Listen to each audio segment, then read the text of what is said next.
Hello, everyone. I'm Allison Howard, founder and CEO of Nolapelli, and also the co-chair of the Sleep Initiative at the Global Wellness Institute. Today, I am thrilled to be joined by Dr. Michael Breus, the sleep doctor, and we are going to talk about something that I'm very anxious to learn more about, and that is cannabis. So, Michael, hello. Hello. So first of all, Allison, thank you so much for having me on today. My name is Dr. Michael Breus, for those of you who may not know me. I have a PhD in clinical psychology, and I'm medically board certified in clinical sleep disorders. I've been an actively practicing sleep specialist for about 20 years. And today I thought it would be interesting to have a conversation about cannabis. One of the reasons I thought it would be so interesting is because it has become legal in several different states, and many people are considering trying cannabis because they may have difficulty sleeping. So, there's a lot of different reasons why people might have difficulty sleeping, right? One, of course, could be a sleep disorder. Maybe somebody would have apnea or narcolepsy or restless legs syndrome or even insomnia. Other reasons people could have difficulty falling asleep or staying asleep could be your diet.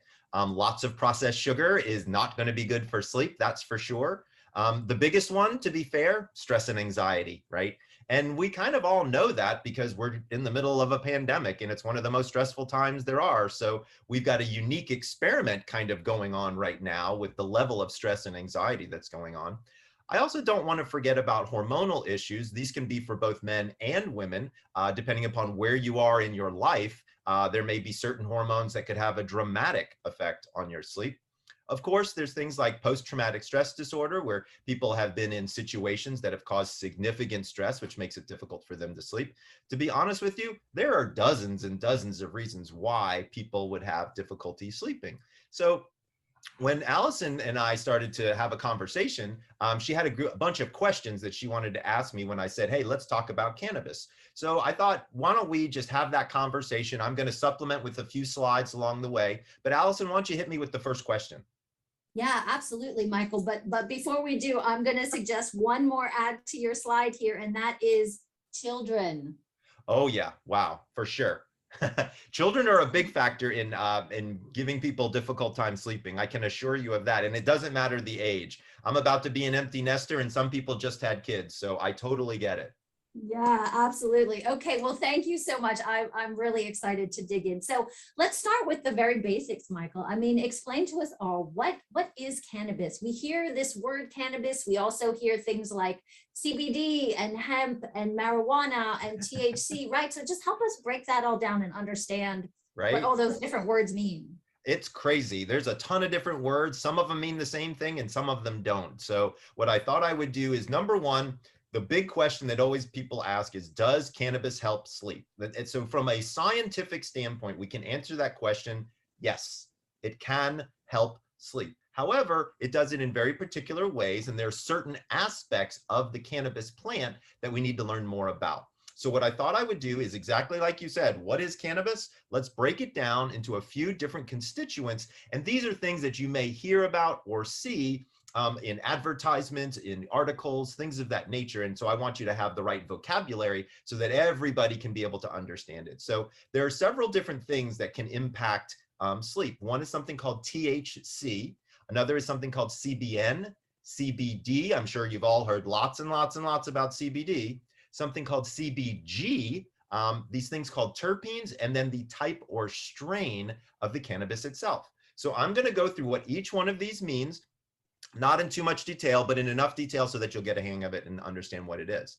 But before I do that, you got to know about sleep to understand if marijuana has an effect on sleep. So it turns out when you're thinking about sleep, there are 4 stages of sleep. Right? There are 3 stages of what we call non-rapid eye movement. So stages 1, 2, and then 3 and 4 are now together as what we call stage 3, 4. And then there's something called REM sleep. So when we're looking at this normal sleep, what normal sleep characteristics would look like is waves become larger and larger in size as we get into deep sleep. And about every 90 minutes or so, we slip into a little bit of REM sleep, which gets progressively bigger and bigger and bigger throughout the evening. So that's sort of the progression of sleep. We go from wake to stage 1, stage 2 and 3, then back to stage 2, then into REM. That little dance maneuver is a cycle, and that's what we call roughly 90 minutes, right? Now, here's the question, Michael. Now we understand sleep stages. We know that there are these different things in marijuana. How do these two mix it up? Well, Right. let's talk about it. So we know what a sleep cycle is, right? We have a little bit of light sleep and then we get a little bit of deeper sleep. But what happens to our sleep architecture? That's the staging when we use cannabis. Well, here's what we find is people will fall asleep quicker. Okay, so that's number one. People have a tendency when they use marijuana prior to sleep, they have a tendency to fall asleep more quickly. During phases 3 and 4, the cannabis seems to increase the duration of our deep sleep. Now you might be wondering, deep sleep, what's the function of deep sleep? Deep sleep is our physical restoration. So believe it or not, cannabis increases our physical restoration, which is kind of an interesting thing when you start to think about it. It's also interesting in that it will actually change the duration of REM sleep as well by lowering REM sleep. Not necessarily the thing that we always want to be having happen. So there's a lot of different things that we need to break down and understand when we're using cannabis for sleep. Interestingly, there's now data to suggest that we can use cannabis for certain REM sleep behavior disorders. I'll talk about that in just a second. So what does THC actually do? So first of all, THC stands for this big long word right over here, tetrahydrocannabidiol, okay? This is the thing that gets you high in marijuana. This has got the psychoactive effect in it. They've narrowed it down to this particular molecule. So over the decades, as you can see here on the slide, research on cannabis and sleep have focused mostly on THC or THC-rich strains of cannabis. So I'm going to explain to you what a strain is in just a moment. But what we can tell you is if it's got THC in it, it's going to make you sleepy. Okay. Why? What it's doing is it's lowering your anxiety. It's lowering your heart rate. It's lowering your blood pressure. That's one of the things that THC does. So we need to understand, by the way, if you have too much THC in your system, then you can feel groggy the next day. That's no bueno, right? That's not what we want. We want something that we can take in the evening, make us feel better, and then not feel groggy the next day. CBD is a different constituent within this. Now, this is something that everybody's seen all over the place. CBD stands for cannabidiol, okay? This is actually almost the opposite of THC. As an example, if you had some marijuana, let's say you were in a state where it was recreationally legal and you were using marijuana in an evening, and let's say you felt like you got a little too high, you could use CBD to lower that feeling almost immediately. So as an example, many people turn to me and they say, well, Dr. Breus, I went to the dispensary and I bought a couple of things and I tried one of them and oh my gosh, I was launched into the stratosphere. I was so, kooky and all of this. That's okay. Whenever you buy something that is CBD only, as well as something with THC, because the CBD only can counteract the THC if you do get too high. So that's one of the things I always let people know is there is a balance that you can use here. CBD balances out THC. Now, CBD in and of itself is a pretty interesting substance. It's gained a lot of attention recently for a couple of different reasons. Number one, it helps lower anxiety. Well, we know, as we said in the slide earlier, anxiety is one of those things that affects sleep. So CBD can tangentially be useful for sleep by lowering anxiety. The other big thing that CBD does is it lowers pain. This has been fairly well documented. So if you have a hard time going to sleep, staying asleep, or waking up too early because of anxiety or because of pain, it may make sense to use a constituent like CBD. Remember, it's not affecting your sleep itself, it's affecting the pain and the anxiety, which is affecting the sleep. So it's a little bit different than directly affecting your sleep. That's CBD. There's another one that a lot of people don't know about called CBN. CBN is very interesting. So when marijuana oxidizes or goes through a period of time and turns kind of brown, it actually turns into CBN. The data has been very interesting about CBN, which is a fairly new discovery, but it appears to have increased anti-inflammatory properties, so lowering inflammation, always good. Also appears to be pain relieving and appears to make people even sleepier than CBD does. So having something that's got a good CBN and CBD ratio could be very helpful if you're looking to try something for sleep. Now, we've talked about THC, we've talked about CBN, and we've talked about CBD. Let's be clear, there are side effects that can occur here, and I want to be very clear with people to know and understand what some of those side effects are. So number one, this is not medical advice. I am not your doctor, so talk with your doctor before you do anything. That's number one. Number two, look, cannabis can be helpful in helping people bring about sleep. It can have some side effects. Number one, next day grogginess, okay? You don't want to get stoned in the middle of the night, right? And then think that you're not going to be that way the next morning, right? That's not going to be too good for work or for, anything really. So understanding, number one, you don't want large dosages of cannabis right before bed. Small dosages can be helpful. Also, I always recommend for people to try a non-THC version first. Let's get your body used to it. Let's see if the CBD and the CBN are effective for you without the psychoactive property to it, because quite frankly, there are plenty of people out there who can just use those two constituents and do quite well. So I don't want you to think that that's something that you have to have THC, because you don't.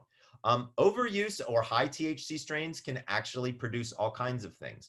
So on the back of the cartridge, there's a panel, kind of like an ingredient profile, like what you would see in the store, but it will tell you the percentages of each one of these inside the cartridge or inside the cannabis itself that you get. So you have to do a little research. You have to be, buyer, beware, make sure you're getting what it is that you're looking for. But you don't need a high THC strain, especially not starting out, because that could actually have the opposite effect and increase your appetite. That's called the munchies for folks of you who don't remember that. And that ends up being not so good for sleep either. Also, after extended use, so if people were to use marijuana to help them sleep every single night, your body is going to withdraw from it if you don't have it on board, and that can actually cause a rebound insomnia. So for folks out there, you need to really think through what is the schedule, what is the dosage, and the timing of when you would want to use cannabis. Also, a lot of people ask me, hey, Dr. Breus, if I wake up in the middle of the night, is it okay to take a quick, drag of THC?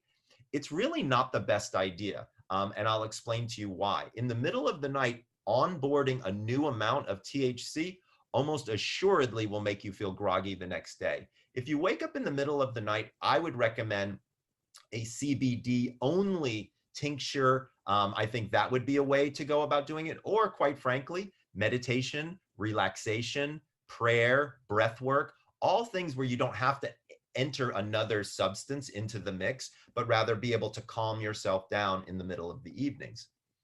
Now, remember, there's a lot of different kinds of sleep-related issues, some of which can be very interesting for helping, cannabis can be very helpful with. So we've talked about difficulty falling asleep. There's also, I don't stay asleep, right? And then there's the wake up too early type of thing. So this can all cause significant amount of impairment. And the general prevalence rates, believe it or not, up to 17 to 19% of the population is having these difficulties right now. So it makes perfect sense to me that people would be looking for new solutions, right, that are out there. But again, you want to dip the toe in. You don't want to jump in head first into the cannabis universe. I would again recommend that you try something that might be CBD only to start out with. Now, when you're looking at the science, it's kind of interesting. We actually have an entire system inside of our body called the Endocannabinoid System. And believe it or not, this has effects in all kinds of areas: sleep, mood, appetite, memory, even fertility. So when we're thinking through this whole system inside our body that's specifically designed just to digest cannabinoids, we really need to know and understand that there's a reason that this system is kind of inside us. And so we need to honor that by saying, hey, it's okay to have non-psychoactive components inside of us. Looks like you have a question, Allison.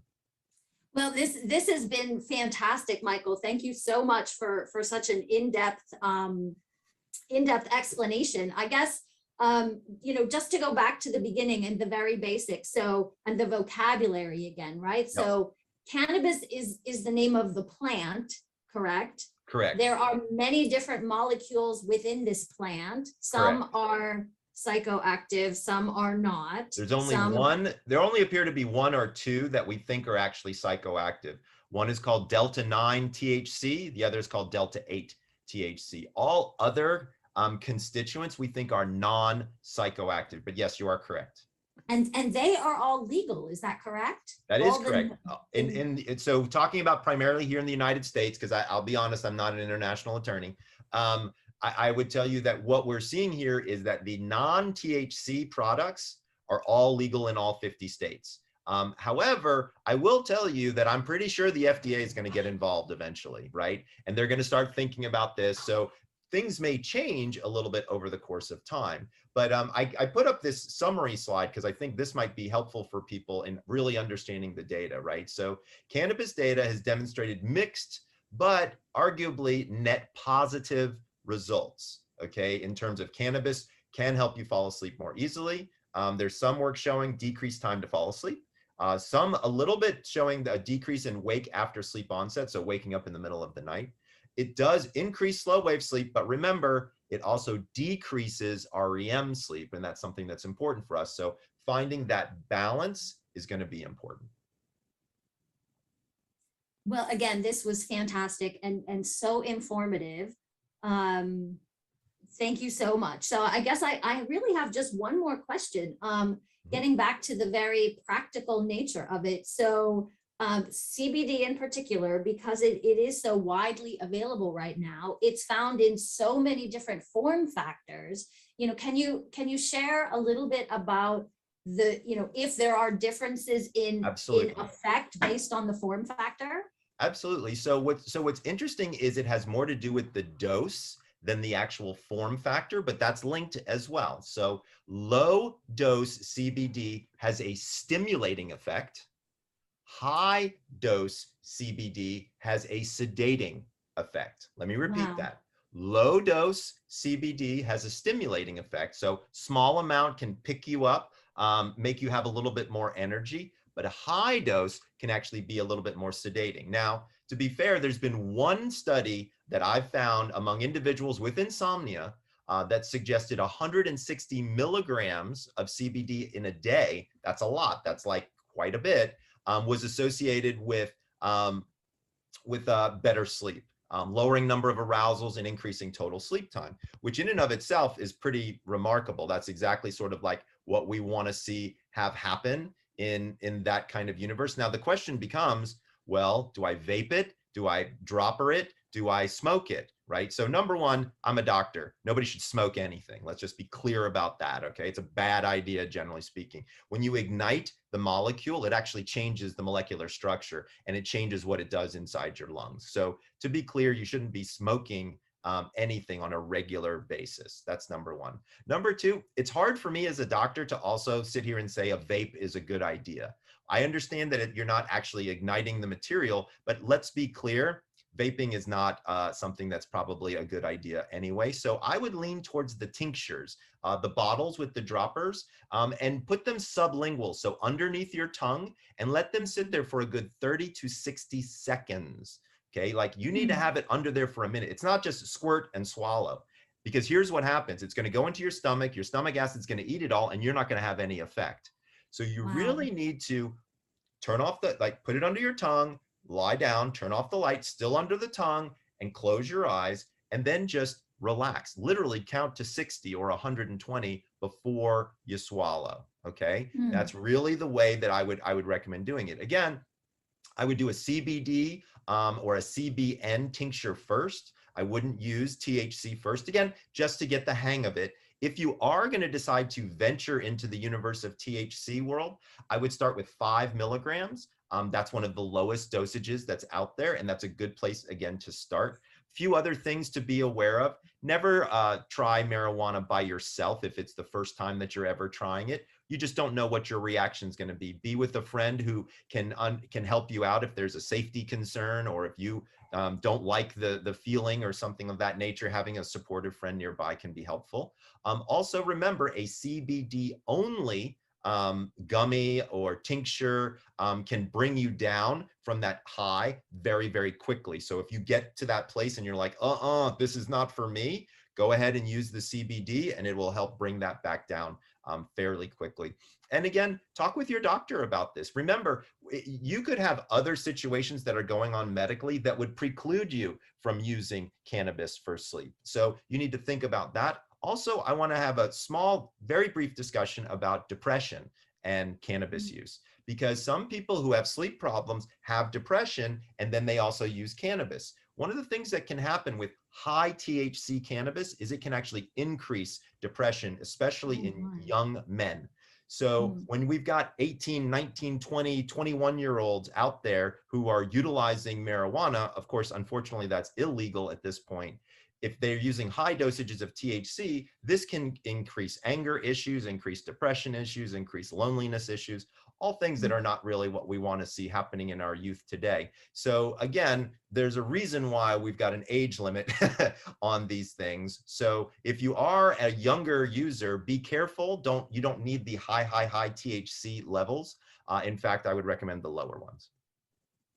Well, that's excellent, Michael. Thank you again so much for this great overview of the space and very informative explanation of the options that are out there and the implications of trying all of those options. So thank you so much.